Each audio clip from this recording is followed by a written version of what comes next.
Chapter 4 के part 3 में आप सभी का स्वागत करता हूं।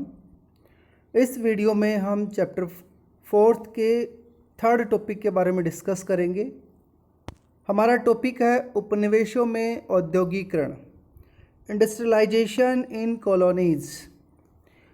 इस वीडियो में हमारे जो मेन पॉइंट्स हैं वो इस प्रकार हैं। पहला है जनरल इंट्रोडक्शन, सामान्य परिचय, जिसमें हम बात करेंगे कि कैसे कॉलोनीज़ बनती हैं और कॉलोनीज़ में कैसे नए इंडस्ट्रीज़ स्टार्ट होती है और उन इंडस्ट्रीज़ का इफ़ेक्ट क्या पड़ता है उन कॉलोनीज़ में। भारत के एग्जाम्पल से इसको हम समझने की कोशिश करेंगे। दूसरा हमारा पॉइंट है the age of Indian textile, भारतीय कपड़े का युग। इसमें मशीनों के आने से पहले भारतीय कपड़े की विश्व मार्केट में क्या पोजीशन थी वो जानने की कोशिश करेंगे और कैसे इस पोजीशन का ब्रेक डाउन होता है वो भी समझेंगे। थर्ड जो पॉइंट है हमारा है व्हाट हैपेंस टू वीवर्स, बुनकरों का क्या हुआ। बुनकर यानी जो कपड़े की बुनाई करते हैं, वीविंग का काम करते हैं, उनका क्या हुआ जब यहाँ पर इंडस्ट्रियलाइजेशन स्टार्ट होता है या जब ब्रिटिश कंपनी यहाँ पे अपना मोनोपोली स्टार्ट कर देती है, उसमें वीवर्स की क्या चेंजमेंट होती है वो हम जानने की कोशिश करेंगे। और फोर्थ पॉइंट में हम बात करेंगे मैनचेस्टर कम्स टू इंडिया, भारत में मैनचेस्टर का आना। मैनचेस्टर आप लोग जानते हैं इंग्लैंड का एक फेमस सिटी है जहाँ पे कॉटन की या जो क्लॉथ है, टेक्सटाइल है, उसका प्रोडक्शन बड़े लेवल पे, मास लेवल पे किया जाता है। तो शुरू करते हैं इंट्रोडक्शन के साथ। जनरल इंट्रोडक्शन में हम बात कर रहे हैं कि औद्योगिकरण की जो शुरुआत होती है यानी कि इंडस्ट्रियलाइजेशन की जो बिगिनिंग होती है वो सबसे पहले इंग्लैंड में होती है। ये हम पहले वाले वीडियोज़ में डिस्कस कर चुके हैं। धीरे धीरे उपनिवेशों में, कॉलोनीज़ में भी औद्योगिकरण होता है, इंडस्ट्रियलाइजेशन होता है।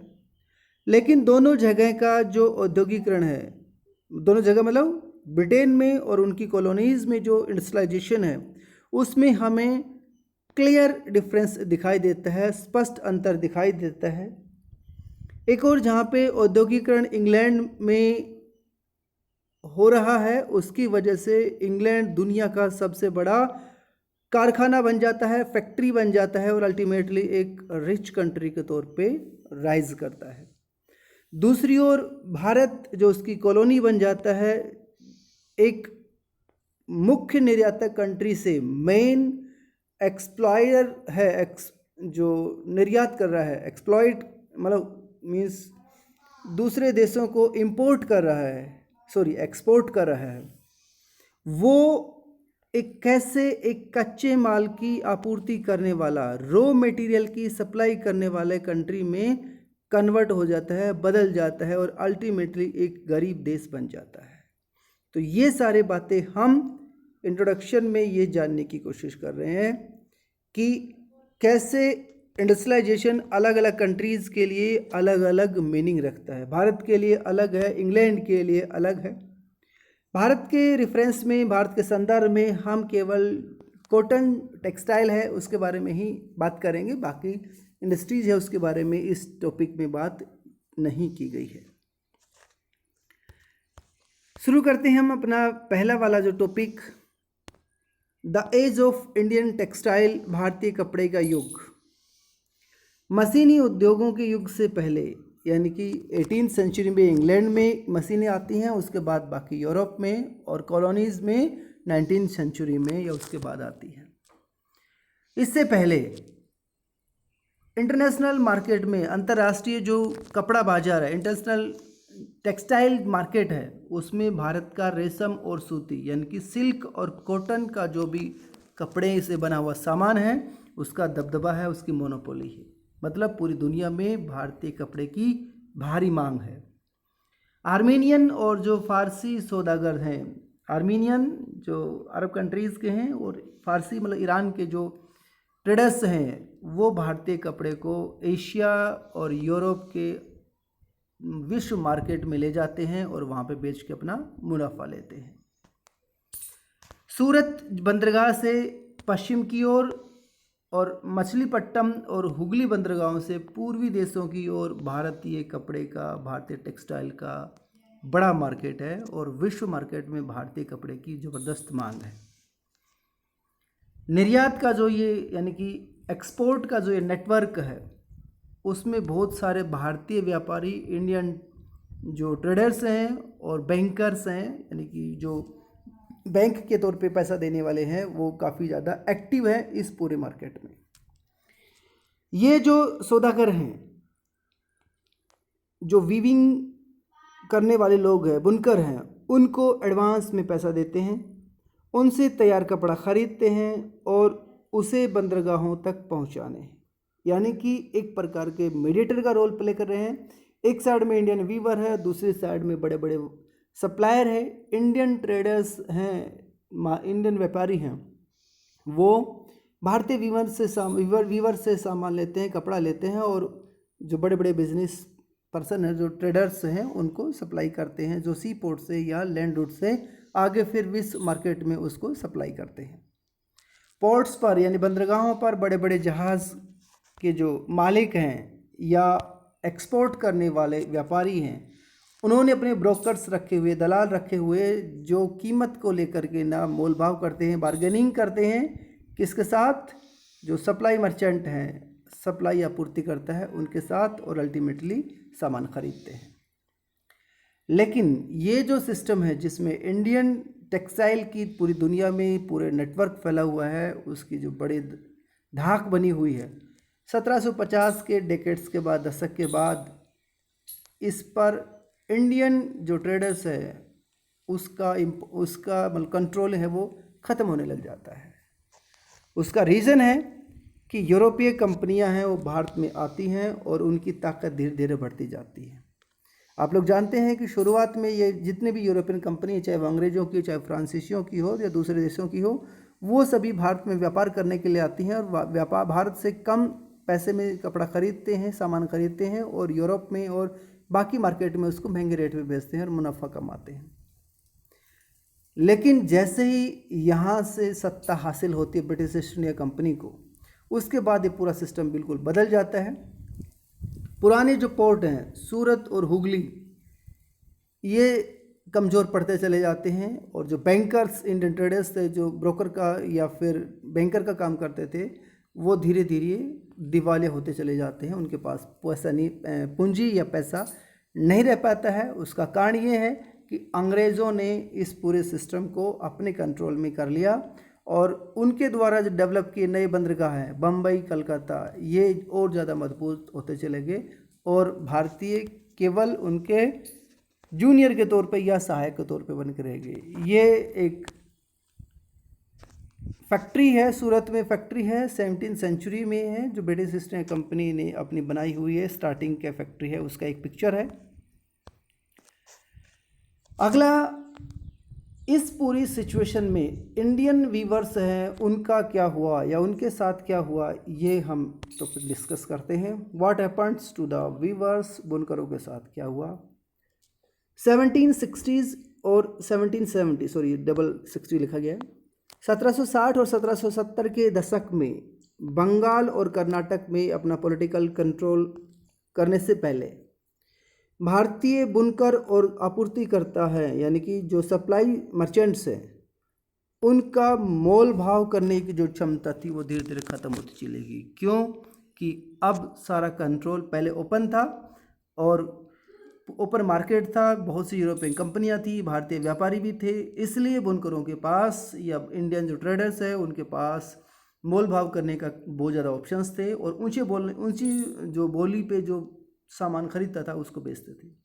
लेकिन ब्रिटिश ईस्ट इंडिया कंपनी का यहाँ पे कंट्रोल होने के बाद फिर मोल भाव करने की क्षमता बिल्कुल ख़त्म होगी, क्योंकि ब्रिटिश ईस्ट इंडिया कंपनी ने उन सबको कंट्रोल कर लिया। उसके लिए कई तरीके अपनाए ब्रिटिश ईस्ट इंडिया कंपनी ने।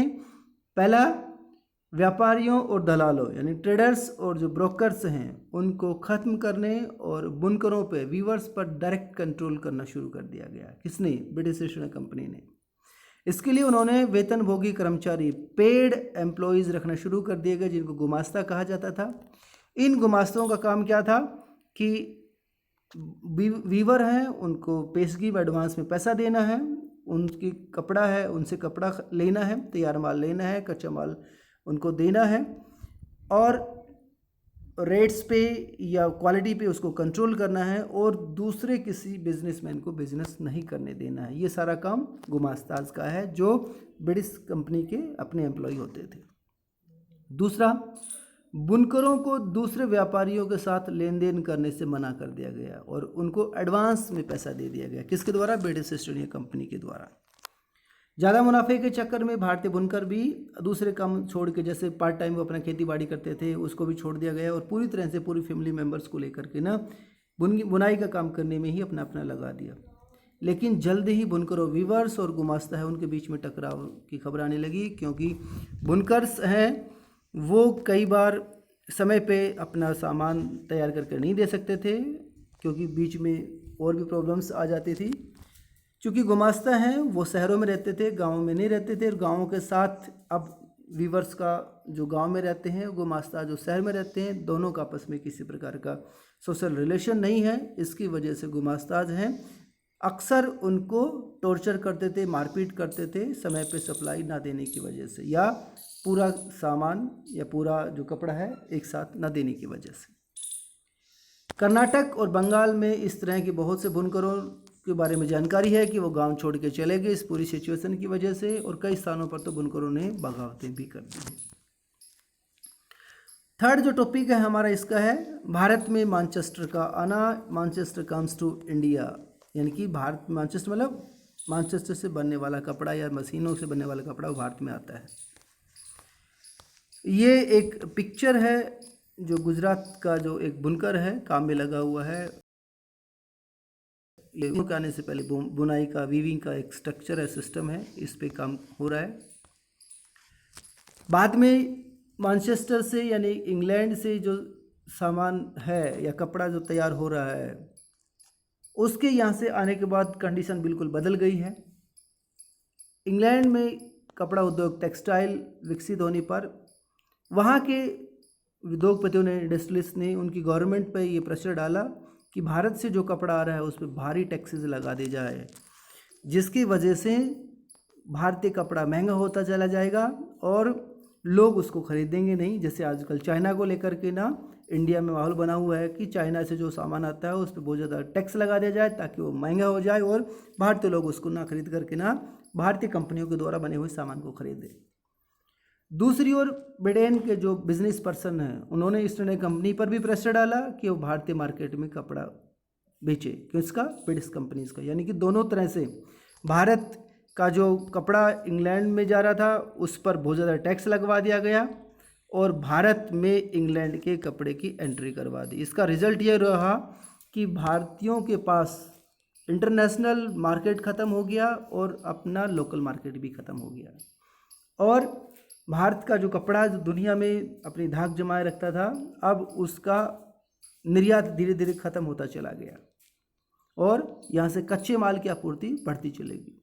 इसका रिजल्ट ये निकला कि 1850 तक, 1850 तक आते आते भारत में सूती कपड़े का आयात, यानी कि हम जो दूसरे देशों से मंगवा रहे हैं खास करके ब्रिटेन से, उसका यहाँ पे परसेंटेज टोटल इंपोर्ट का 31% हो गया और 20 साल के बाद ये बढ़ करके 1857 में बढ़ करके ना 50% हो गया, जो पहले ना के बराबर था। यानी कि हम किसी से कुछ सामान लेते ही नहीं थे, हम तो सभी को सप्लाई करते थे, लेकिन ब्रिटिश ईस्ट इंडिया कंपनी के पावर में आने की वजह से सब कुछ चेंज हो गया।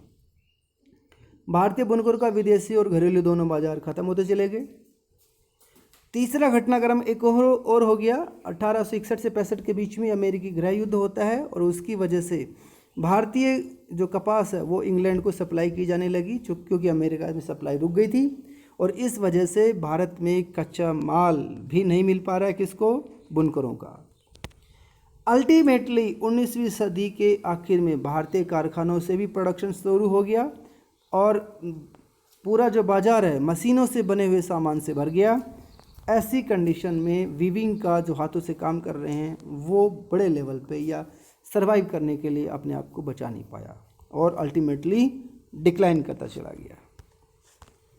ये एक पिक्चर है, फैक्ट्री का है, ये जो 18वीं सदी के आखिर में का एक पिक्चर है, बॉम्बे कलकत्ता में है कि यहाँ पर व्यापारी है बंदरगाह के रूप में। देखो आप शिप का साइज़ देख सकते हैं कि बड़े लेवल पे जहाज़ ये शिप्स देख सकते हैं, और ये दूर फैक्ट्री है ब्रिटिशर्स की, और यहाँ पे अपनी कंट्रोलिंग कर लेता है, और इंडियन जो मार्केट है वो धीरे धीरे ख़त्म होता चला जाता है। अल्टीमेटली वीविंग का जो स्ट्रक्चर है भारत में वो फ्लॉप हो जाता है, ख़त्म हो जाता है, और इंडियन मार्केट कोलैप्स हो जाता है। आज के वीडियो में इतना ही। अगर वीडियो लाइक है तो प्लीज़ इसको शेयर करें, दोस्तों को ज़्यादा से ज़्यादा लाइक करें, और अगर किसी ने चैनल सब्सक्राइब नहीं किया तो प्लीज़ चैनल को सब्सक्राइब भी करें। धन्यवाद।